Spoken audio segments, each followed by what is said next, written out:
You stop by a bakery, grab a prepackaged cookie, and head to the checkout. There's no one at the counter, just a touchscreen. You ring yourself up, swipe your card, and your receipt prints. Then the screen asks, would you like to leave a tip? You haven't spoken to a single person, but now you feel awkward for saying no. Doesn't this sound familiar? Moments like this are becoming more common and more uncomfortable. Whether you're at a coffee shop, a food truck, or even a self-checkout machine, tipping prompts up everywhere, and let's be honest, it's awkward, confusing, and often unnecessary. This uncomfortable moment is something almost all of us can relate to. It's a small example of how tipping culture in the US has gotten completely out of hand. Tipping has shifted from a gesture of appreciation to something that feels like a mandatory tax, and most people can agree. According to Food and Wine, nearly 90% of Americans believe tipping culture has become excessive, and more than half of the respondents tip out of obligation rather than for excellent service.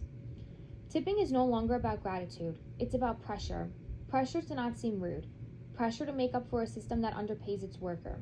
And that pressure affects everyone from the customer awkwardly hovering over the tip screen to the worker hoping someone will hit 20% just so they can afford gas on the way home.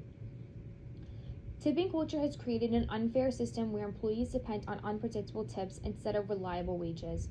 Workers in restaurants, salons, and delivery services often rely on tips just to survive because their base pay is so low. At the same time, customers are left unsure when to tip, how much to tip, and whether the person they're tipping is legally classified as a tipped worker. This uncertainty causes stress for both sides. Some people tip out of guilt, others skip it and feel judged. And workers are left to gamble with their paychecks. So how is this fair? How did we get here?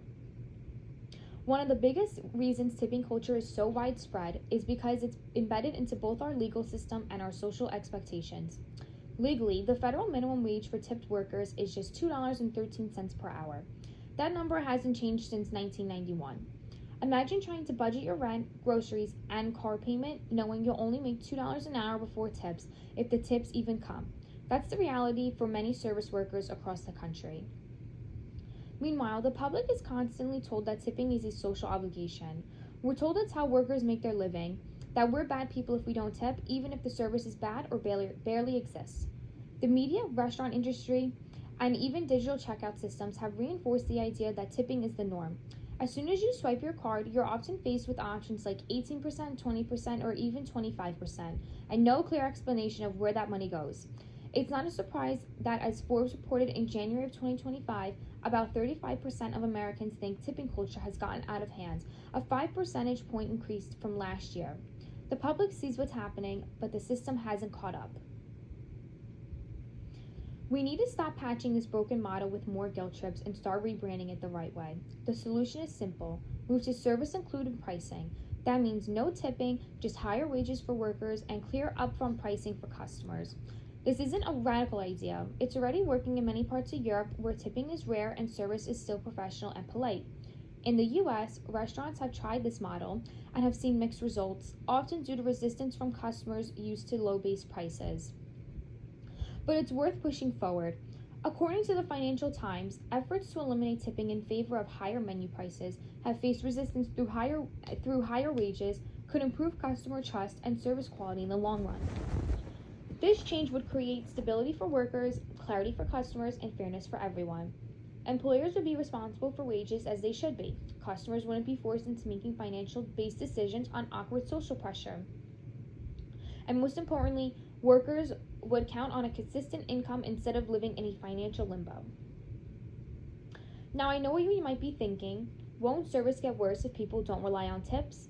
Actually, studies show that service quality does not significantly drop when tipping is removed, and in many cases, it improves.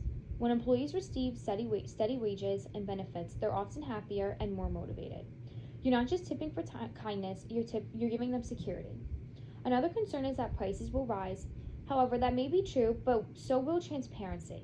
Instead of pretending your burger costs $12 and surprising you with a $3 tip screen, the total cost will be upfront. No games, no guilt, just honesty. And we need to remember that the world is changing. As automation becomes more common, tipping becomes even more awkward. According to a report in the Brookdale Library database, the pace of workforce transformation is likely to accelerate with half of today's work activities potentially automated between 2030 and 2060.